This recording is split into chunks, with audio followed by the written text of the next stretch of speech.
Good evening, everyone. I'm Amanda Hill. I'm a weeknight anchor at NewsCenter Maine, and I'm so happy to be back with you all tonight to celebrate this impressive group of semifinalists and finalists.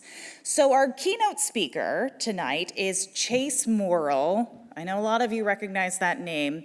Kennebec Cabin Company. You may know him as the star of Maine Cabin Masters, along with Ashley and Ryan. So before we talk with him, let's learn a little bit more about them. Sometimes you need a little help from your friends. For most Mainers, a camp on a lake is the most comfortable place they can be. One fixed up by Maine Cabin Masters is a dream come true. Maine Cabin Masters is a DIY network show now in its third season. Chase Morrill is the lead character, and I mean character. They're not looking for the Ritz. More like a saltine. More like a saltine. So season one, it was just the 6 of us, and we did 10 camps in a season. We didn't know what we were doing. Well, no, we knew what we were doing, but you throw in the film crew, it just, the deadlines and the level of completion we had to take the camps to was extremely challenging, and yeah, almost killed us. The Cabin Masters cast is essentially Chase's family and friends who would be doing this even if the cameras weren't here. Through happenstance, they hooked up with a Denver production company. No, you didn't even. And their personalities have carried the show, says executive producer Max Osmus. They're the best cast I've ever worked with. I mean, they're just real, you know. They're very authentic to, what you see on TV. There's no acting. With cameras at all angles, the team goes right at it, tearing things out, ripping things down, and rebuilding camps. There's a temporary lock. Till they're wicked nice. Among the cabins they've worked on are those of John Fishman, the drummer for Fish, and former health director Dora Mills. So what I'm gonna do is Chase's sister Ashley is the lead designer, who also adds the finishing touches when the work is done. Well, everybody comes to camp. You're at your house. You don't want this chair anymore. So what do you do with it? You bring it to camp. Yeah. So a lot of times you come into these places and they are just, just so full of stuff. Yeah. And a lot of it needs to go. I love to watch other people work. Ryan Eldridge is married to Ashley. I'm the lucky one that works with my brother-in-law and my wife every day. We watched him sawing up Superboard. Putting the pine to a project allows them to keep the costs down.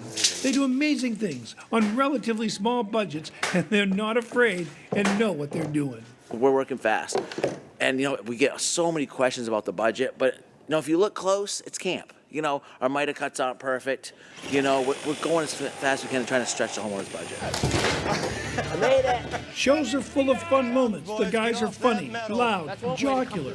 However, there's a real sense of decency and team. While they're having fun, there's also an appreciation for the family they're working for and the state they are working in. This is Jedi. To me, the best part of the show is the way the production company depicts the state of Maine. They just show off, and we work in some of the most beautiful spots in the state. Camps are important places to Mainers, places where memories are made. When they get a facelift, others can see the beauty that links us to them, often for generations. I can see why people like it because I really like it. When I'm watching it, it's really interesting to see how the production team, what they pull together. We're really, really grateful. We hope it continues. We hope everyone continues to watch because we're having a blast. And I think we're doing a great job, and all these cabins are turning out beautiful. And so does a national TV audience, which tunes in to see some real Mainers doing dream works. Mondays at 10 on the DIY Network, it's Maine Cabin Masters.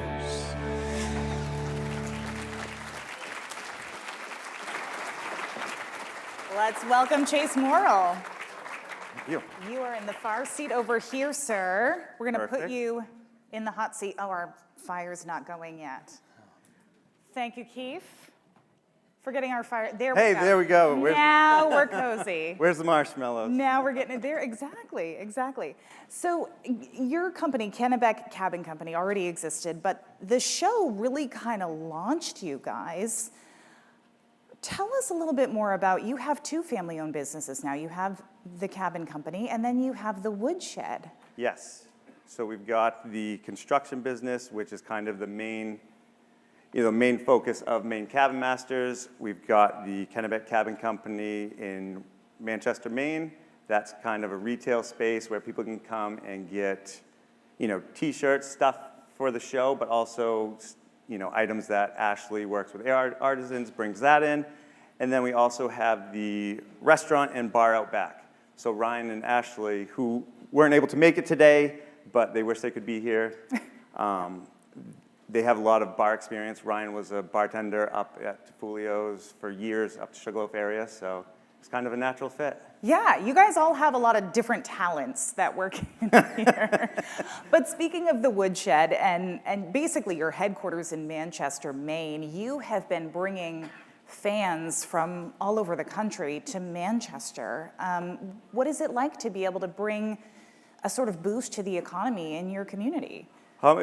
It's pretty awesome. I think we decided we wanted to have a retail space, and the headquarters kind of came up. We made it our own space. It was an old 1850s farmhouse. We did it as an episode, and we thought it'd be kind of a clubhouse. And I remember when we first did it, the town of Manchester was like, "Why are you putting in such a big parking lot?" I'm like, "I don't know. Maybe it's too big." But now it's like, we pull in the summertime. The parking lot's full. Yeah. There's license plates from all over the country, and it's kind of become a destination. Everybody's just excited to be there, excited to check it all out, and hoping to catch a glimpse of us. So it's a pretty unique experience. Do you like to hang out there? I try to as much as I can, but you got a lot going on. In the summertime, we're building cabins, we're flying around, but we always make sure we take time to stop and talk to fans because, we wouldn't be here without people watching. We're super appreciative, and, it's fun to interact with people from all over the country. Speaking of the cabins that you guys work on, there are many cabins in Maine, and you've redone a lot of these cabins, but what's sort of the process for you in terms of choosing which ones you actually do or choosing which ones go in the show? Yeah, so season 1, we had to beg and plead with people, "Hey, can we renovate your cabin? You have to give us the keys and you can't come back till we're done." So, we had family members and, luckily got enough people. They really do hand us the keys and walk away. We talk to them, get an idea of what they're looking for, but allow us to do what we need to do to get what they, the best product possible. There's a lot of trust involved, and now, we have much more shows for people to see, so, You've earned a little trust. To back up our work. So people apply on the website, and we, check out the camps. It has to meet criteria for us. Has to be a reasonable budget. Unfortunately, the days of the, $20,000, $25,000 budget are, a little bit a thing of the past. Yes. But, and they also have to be good for television. There needs to be that transformation. A story, is helpful as well, so. Can have that wow factor. Exactly. And we found that, camp owners staying away, it really, when they see that first site, it really is a true reaction. They haven't seen the property, and so it just, that's what I think makes it so special. You guys have different offshoots now too. Ashley, you mentioned, has her design business, yep. Rustic County, and you and Ryan do a podcast. Yep. What do you like to talk? I mean, obviously you talk about building and stuff, but what do you really like to talk about in this podcast? I think we say in the very beginning, we like to talk about all things Maine, all things cabin, and all things Maine cabin related.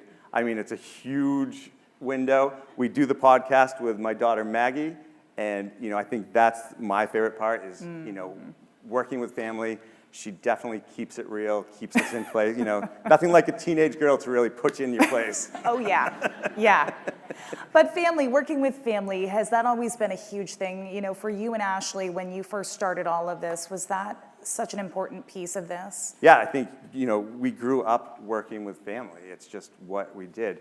My wife and Ashley had a small antique boutique shop down in Hollowell, and, my wife was able to raise the kids, bring them right down there, and my father would make furniture out of reclaimed material well before it was trendy, and, we'd go out yard sailing, I'd take my kids, we'd, travel around, and now, we try and get the kids, the family involved as much as possible. In the retail shop, my mother works there, my wife, my daughters, my son fills in, my great aunt, so it really is Ryan's family Ryan's father's always at the woodshed, so it really is a family business.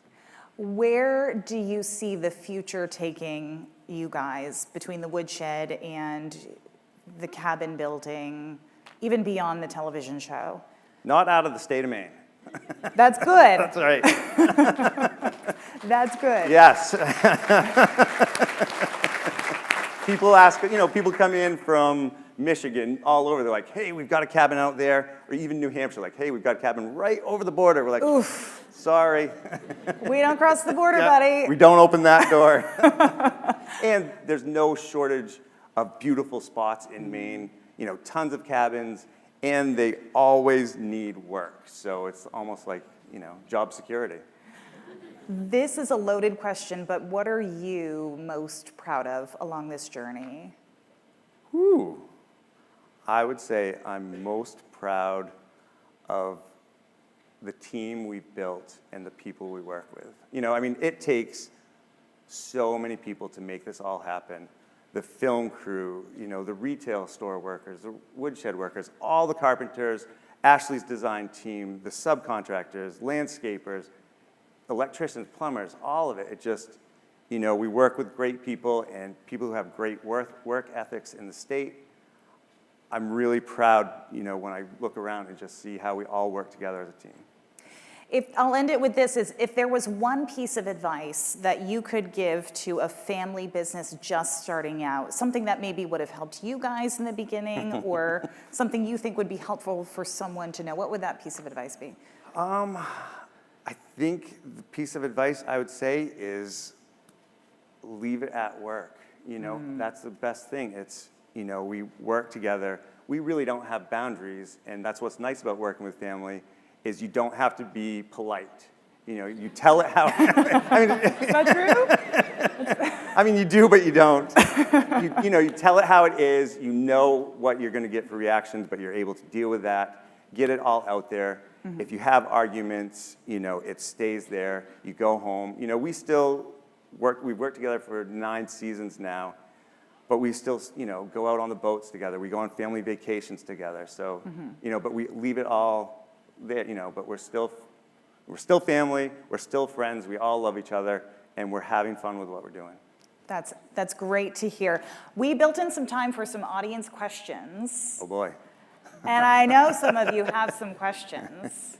So if you want to just raise your hand if you have one, and I think Keith is keeping an eye out.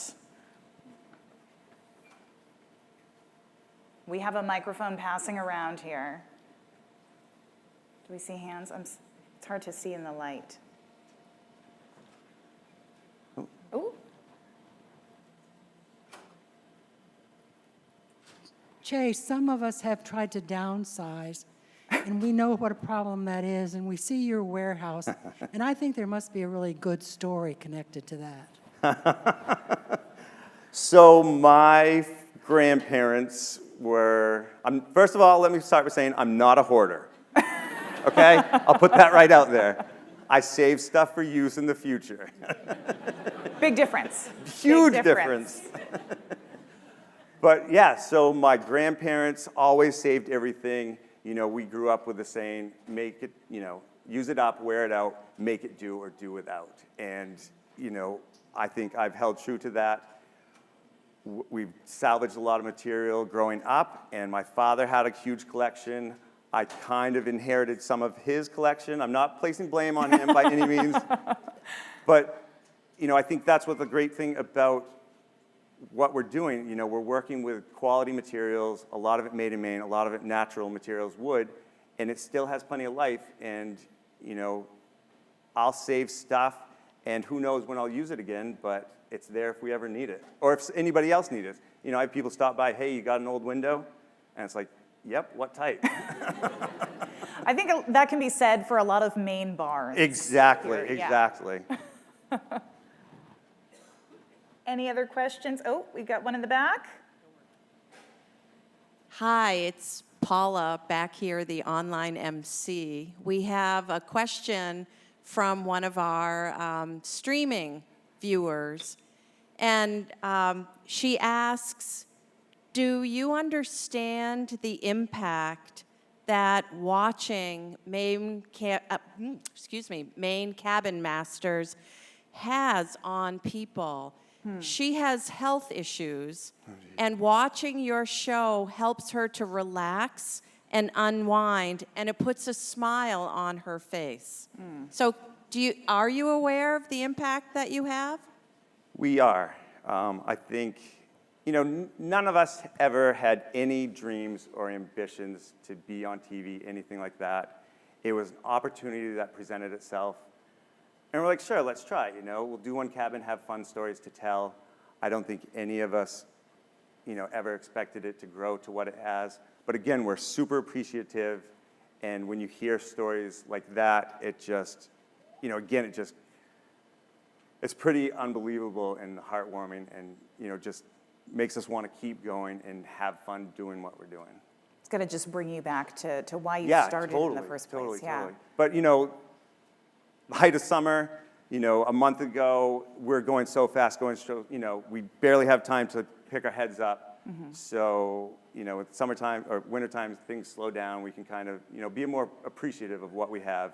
And, same thing, being able to appreciate family and friends in the beautiful state that we're in. I mean, we're working in beautiful locations.